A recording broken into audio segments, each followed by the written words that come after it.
You just realized your business needed to hire someone yesterday.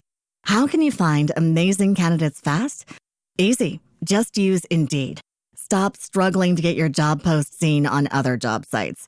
With Indeed sponsored jobs, your post jumps to the top of the page for your relevant candidates, so you can reach the people you want faster. According to Indeed data, sponsored jobs posted directly on Indeed have 45% more applications than non-sponsored jobs. Don't wait any longer. Speed up your hiring right now with Indeed. And listeners of this show will get a $75 sponsored job credit to get your jobs more visibility at Indeed.com/ARTS. Just go to Indeed.com/ARTS right now and support our show by saying you heard about Indeed on this podcast. Terms and conditions apply. Hiring? Indeed is all you need.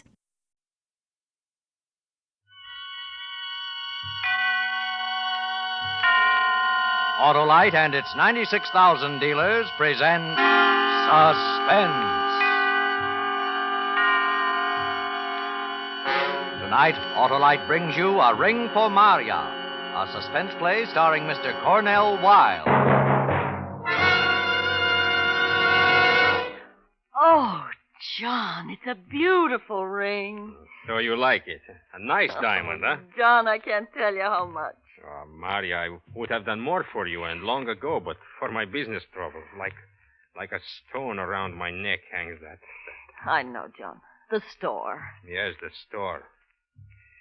That's why it's necessary to do this thing tonight, for both our sakes. Oh, John, it was crazy of me, I know, but I was worried the way things were between us that perhaps you didn't love me anymore. But no, After tonight, Marya, there will be other moments like this, many of them. When we get our money from the fire insurance company, we needn't rush back into business again. After all, we have been working hard for nearly 10 years. We'll go someplace, enjoy ourselves first, together. I can hardly believe it. Only I wish that tonight was over with. When I think of what we must do. Oh, there's nothing to worry about, Marya. In the morning, you will be at your aunt's home in Minneapolis, and I will be here to handle everything myself. Don't you see? You'll be safe. And if I wasn't sure of everything, would I be willing to stay alone and face all the questioning? Oh, John, you're willing to do this For both of us, Marya. For our future. Now I can tell you how much this ring means to me. As long as I live, I will never take it off. Now I will go finish packing my bag.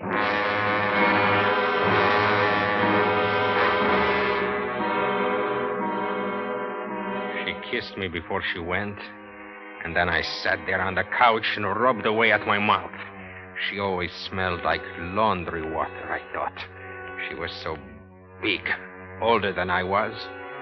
No, she had never appealed to me as the kind of woman I should have. If I hadn't been so frightened by America when I first arrived, I would never have married her at all. But Marya and the marriage settlement her father offered, he wanted her to have a nice boy from the old country, he said. Yes, Marya and the money seemed to go with this great new land. No more slaving for a living. I could start a business and this big blonde would work. But now our business at the store had gone to pieces, so burn the store. With the fire insurance money, I would have a chance for the kind of life I deserved. Oh, it was a smart touch to give her the ring. Without blinding her eyes, she'd do whatever I wanted her to do. And afterwards, there'd be no trouble divorcing her. I had tested her in quarrels. She was the kind that takes her beatings silently. In just a moment, Mr. Cornell Wilde in the first act of A Ring for Marya. Ringing in the new year early, Harlow? Why, no, Hap. Those are only the 3 chimes. What 3 chimes? The 3 chimes a year an Autolite Stay Full battery needs water in normal car use. Harlow, you deserve life for that. And I'll take it if it's the longer life of an Autolite Stay Full, because the Stay Full gives 70% longer life, as proven by tests conducted according to SAE minimum life cycle standards. You're positive, Harlow? Positive is the word, Hap. Every positive plate in the Autolite Stay Full battery is protected with fiberglass retaining mats to reduce flaking and shedding and keep the power-producing material in place. You've sure got your battery problem solved for 1951, Harlow. Right, Hap. And friends, for the new year, see your neighborhood Autolite battery dealer and have him install an Autolite Stay Full battery. A battery that needs water only 3 times a year in normal car use. And remember, you're always right with Autolite. And now, with a ring for Marya and the performance of Mr. Cornell Wilde, Autolite hopes once again to keep you in suspense.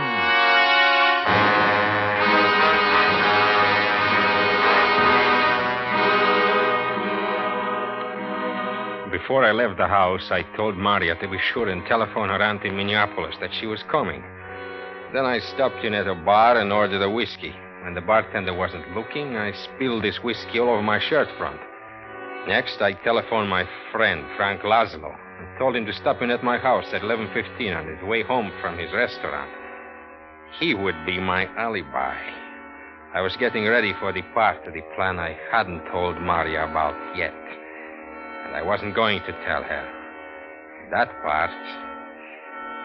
part she was supposed to guess.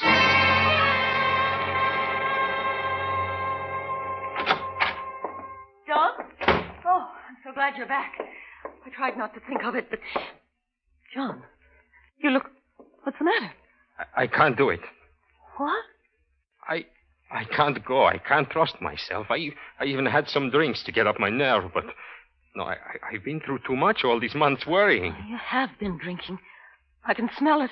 You never drink. I told you, I had to do something. I tried to pretend that I was brave, that this thing tonight, because it meant so much to us, I would go through with it, but I can't. I can't. It takes a stronger person than I am. Oh, but, John, if you mean the fire, burning the store, I'm glad we're not going. It was a terrible thing anyway. I'm glad. What are you glad about? The insurance is our only hope.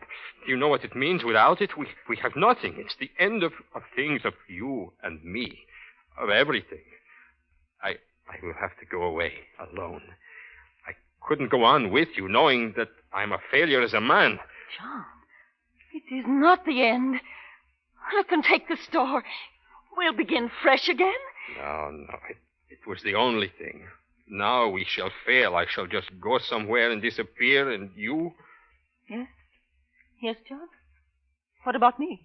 That's what I hate to think about. That I must leave you.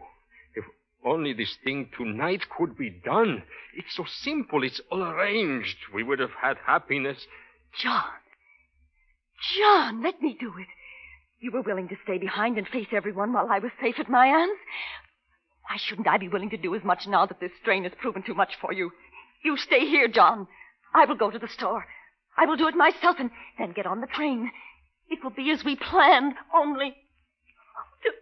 Just don't talk like that anymore about leaving me, John. No. I was just talking.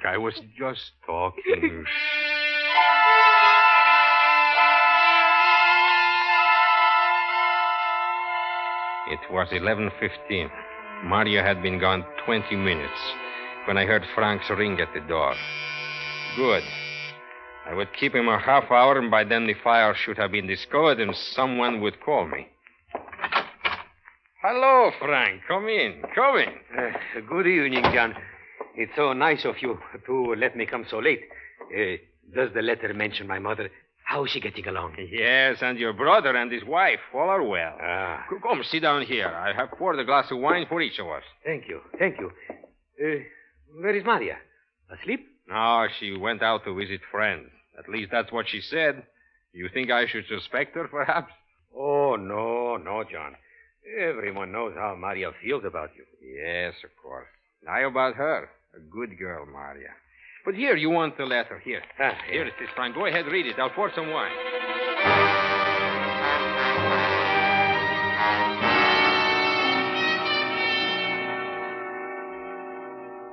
John, a whole bottle of wine we put away. I'll never be able to sleep. And it's nearly midnight. Don't be foolish. It's wine, not that ink you sell for coffee. You'll sleep. Well, I'm off. Thanks for calling me about the letter. Don't go, Frank. I don't get to see you often. Your phone, John. Answer it. I will find my way out. Well, all right, Frank. It is nearly midnight, eh? 7 minutes to. Good night. Good night. Hello? Hello? Hello, is there someone on the line? What is that? Who is it? John. What did you call for? Oh, John, I'm burned. What happened? I fell afterward, in the dark, in the fire. I don't understand if you were burned. I beat at them. I beat at the flames on my dress and put them out. I got up the stairs and ran from the floor. Did you remember to lock the door? I don't know. I was in pain, I tell you. I walked and cried. I didn't know what to do. And then I saw a little bar. I waited till it was almost empty, and that's where I am now. In the telephone booth. Oh, John, please come. Do something for me. But if you're in a bar, the people, can't they see? No, I took my coat off when I went into the store before I went down to the basement. That's why the fire burned through my dress so quickly. Now I have my coat on. I can't tell. Marya, do you hear me?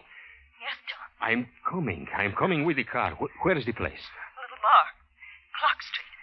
Near the railroad yard. Yes, I know. Leave the place and wait for me behind the freight loading platform where it is dark. I'll be there in 20 minutes. Don't talk to anyone. Don't let anyone see you too closely. Do you understand? Yes, John.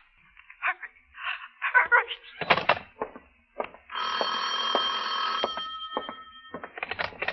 Yes? Is this the home of John Markov? Yes. Are you John Markov? Yes. Do you operate a stationery store at 410 Wells Street? Yes, that's my place. Why? What happened? This is the police department. There's a fire there. You better get right down. Fire in my place? How bad is it? How did it start? What's burning? Don't know any answers like that yet, Mr. Markov. I understand it's just striking out now, and they haven't been in the place yet to look around. You better get down there and help check. Shall I get word to them that you're coming? Well, yes, of course, right away. Mr. Markov. Yes? You've been home all night, Mr. Markov? Well, yes, why? You'd better hurry down. Yes, I will.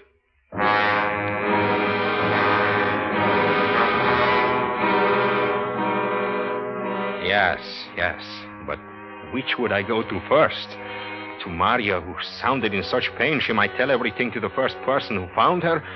Or to the store, where the fire people and perhaps the police were waiting to talk to me? I wanted to go to the store, but I didn't dare. I didn't dare to leave Marya alone. It was nearly a half hour after midnight when I drove up to the alley where I told her to wait.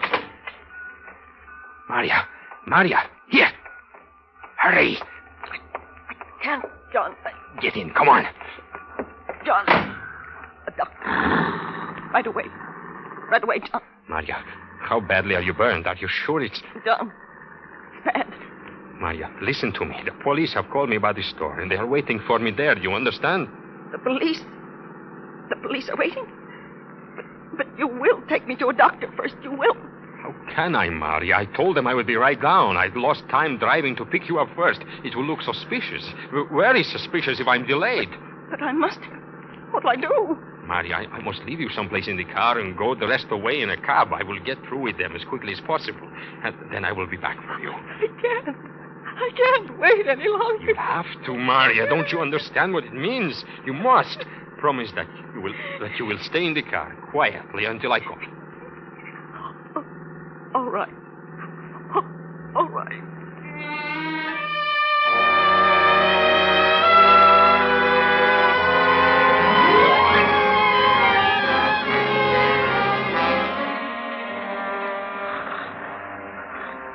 So, you wouldn't know anything at all about how the fire got started, eh? No, I would not, sir. And, you were home with this friend from 11:20 until nearly midnight? Yes, that's right.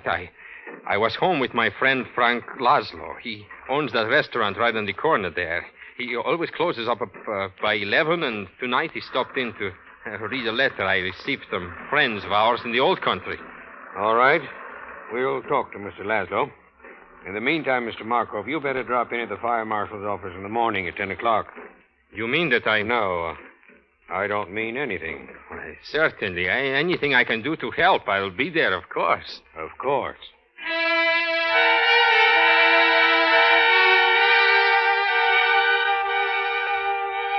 It had taken a half hour of the talking. I knew from their manner that they had found the kerosene, or smelled it. Then I was back at the car looking at Marya. She appeared unconscious, but when I started to drive away... You were gone so long. I couldn't help it, Marya. It wasn't pleasant, you know. Now, Dr. John, so he can do something for me. All right, all right. John, how are you talking to me? You frighten me. Frighten you? What about me? Don't you think I am frightened? What do you suppose will happen if I take you to a doctor? He'll want to know everything, and he will have to report it. But somewhere, John, I must have treatment. Where? Name the place where taking you won't be the same as going straight to the police. Well, then, the police. Anybody who will help me.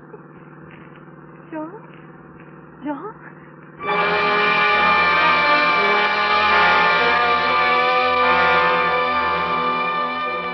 I couldn't answer her. I was trapped now, I thought. All I had to do was bring her in for help anywhere. No doctor, no hospital would treat her without reporting the case to police. And to take her home. If the police caught me bringing Marya there, if they found that she was burned, and I was helping her. For hours, it seemed, I drove that night wandering, thinking, trying frantically to find some solution, while Marya stared straight ahead, not speaking. Sometimes she would cry. Then it was quiet again. She slept. I wanted to get away from other cars, from people. So I turned onto an old dirt road that led along the river. When I got to a dark spot, I stopped. John? Yes, I'm here, Marya. Are we at the hospital? No. And there is no doctor? No, there is no doctor. There's no hospital. And there is not going to be any. You got yourself into this, and you got me into it. When you are found burned, it's prison for both of us. John, I said prison. Separate prisons, thank goodness. Anything to get away from you. Now, do you understand? Now, let me hear you say John again. Once more before I go. Yes. Once more. But let me touch you.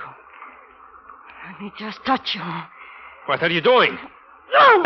Get back. Take your hands away from my face. John!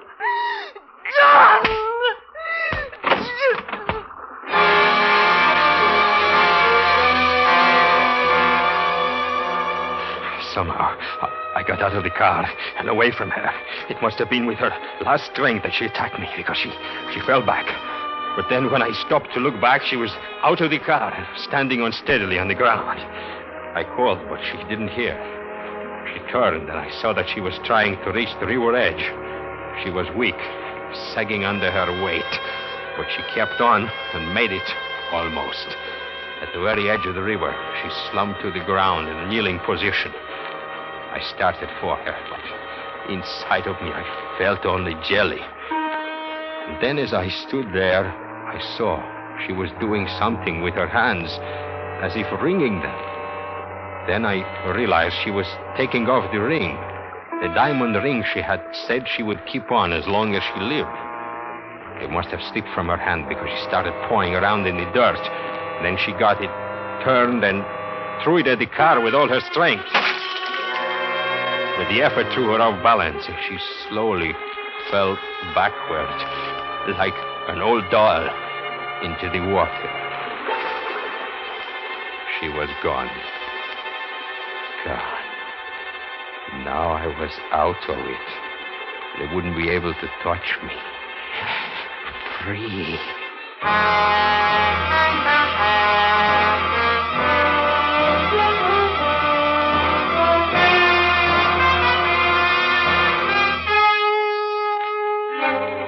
Autolite is bringing you Mr. Cornell Wilde with Irene Tedrow in A Ring for Marya, tonight's production in radio's outstanding theater of thrills, Suspense.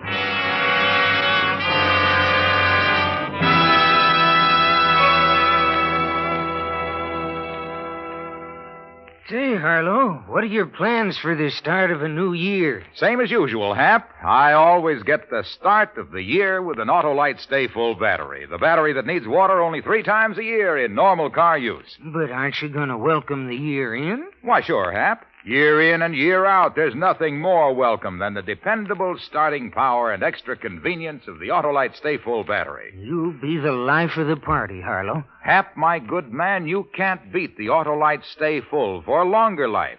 70% longer life, in fact, as proven by tests conducted according to SAE minimum life cycle standards. Aren't you going to raise your champagne glass, Harlow? You mean fiberglass, Hap, because every positive plate of an Autolite Stay Full battery is protected with a fiberglass retaining mat to reduce flaking and shedding and keep the power-producing materials in place. But, Harlow, everybody's going to... To start the new year by having their neighborhood Autolite battery dealer install an Autolite Stay Full, the battery that needs water only 3 times a year in normal car use.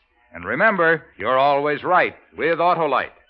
And now Autolite brings back to our Hollywood soundstage Mr. Cornell Wilde in Elliott Lewis's production of A Ring for Marya, a tale well calculated to keep you in suspense.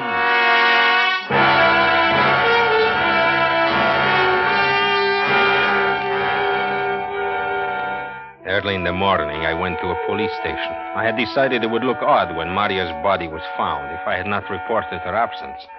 They took her description and then... How about jewelry? Did she have any she might be wearing? Only her wedding ring and earrings. Gold earrings shaped like a hoop. Nothing else? Nothing. All right, Mr. Markov. We'll call you the moment we hear anything. Well, I think she'll be walking in on you soon. That's our experience in these cases. I breathed easier when I left the station. I had almost told him of the diamond ring. I didn't want to because I had failed to find it when I made a hurried search before leaving the river's edge. But I knew the spot, and when things quieted down, I planned to go there in daylight and search again. It was worth too much to let go. Just now, the only thing ahead of me was the visit to the fire marshal's office at 10 o'clock. But I wasn't worried about that. Let them ask their questions. I had an alibi. I was home when the fire started. And the only person who could implicate me in any way was dead. Yes, I had to admit things had turned out not bad. Not bad.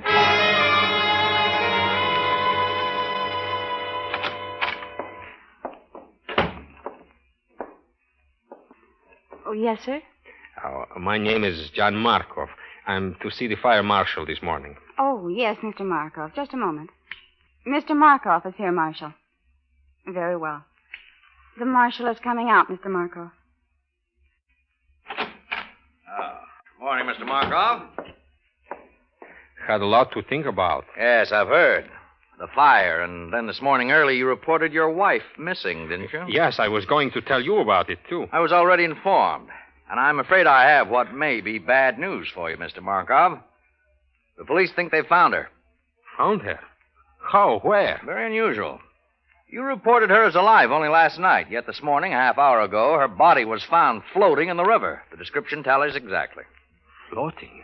You mean she was drowned? Marya? I don't mean anything of the kind. Come along, Mr. Markov. Police are waiting for you to make positive identification at the morgue.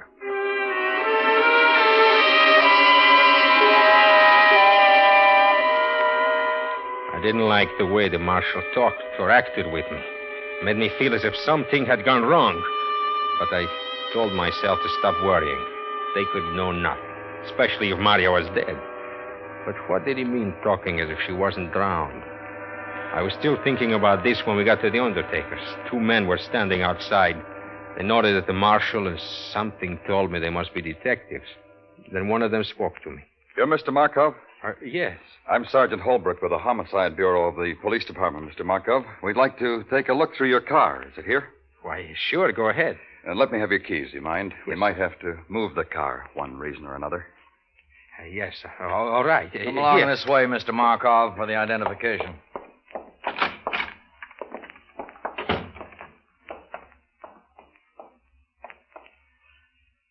Well, Mr. Markov? It's her. It's Marya. But how What happened? What happened was a tragedy, Mr. Markov. But do you see those marks on her body? Yes. Those marks are burns. And there was a fire in your store last night. But I don't understand. You think Marya... Marshal, can I talk to you for a moment? Oh, yes, Sergeant. Look over here.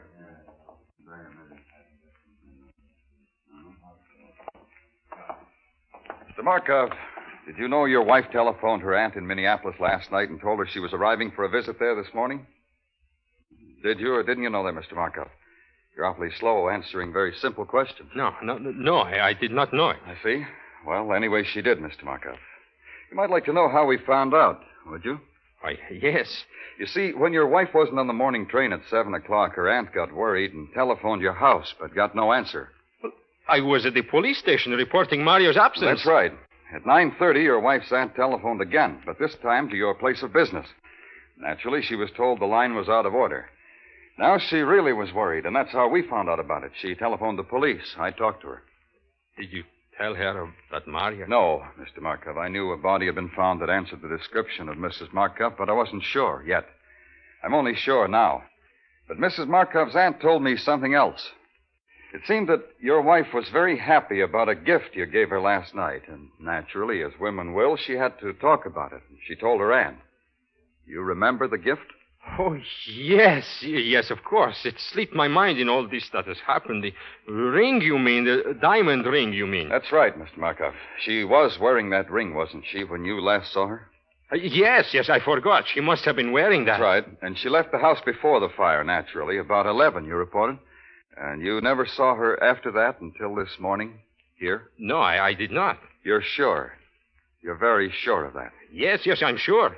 Then how is it, Mr. Markov, that when we looked at your car just now, we saw something that had been caught in the rain scupper that runs along the side of the body over the windows? And this, Mr. Markov, is what we found stuck in there along with some loose, fine gravel. This diamond ring. What of it? The coroner's physician found no water in your wife's lungs. She didn't drown.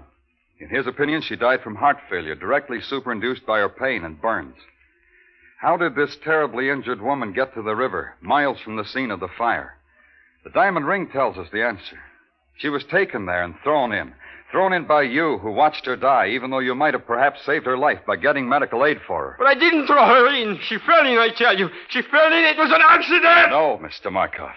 We don't talk the same language. In mine, the death of your wife was murder.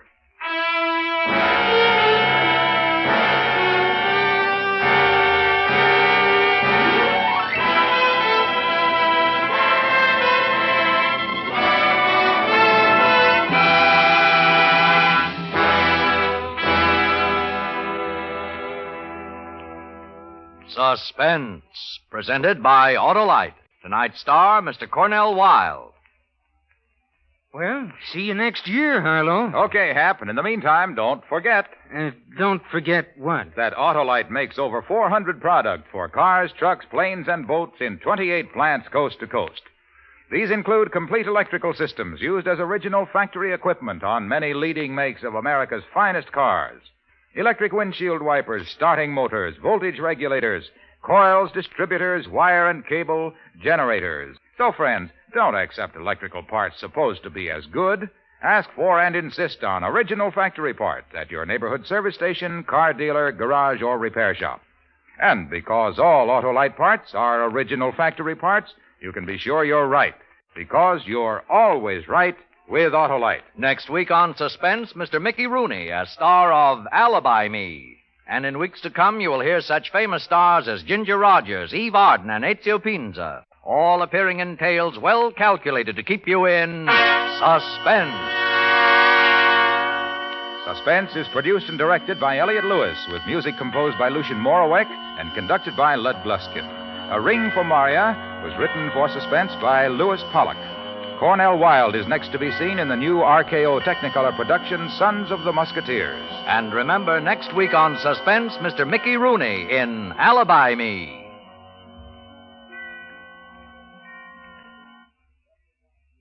This is Harlow Wilcox again to wish each and every one of you, on behalf of Suspense and 96,000 Autolite dealers from coast to coast, A happy and prosperous new year. This is CBS, the Columbia Broadcasting System.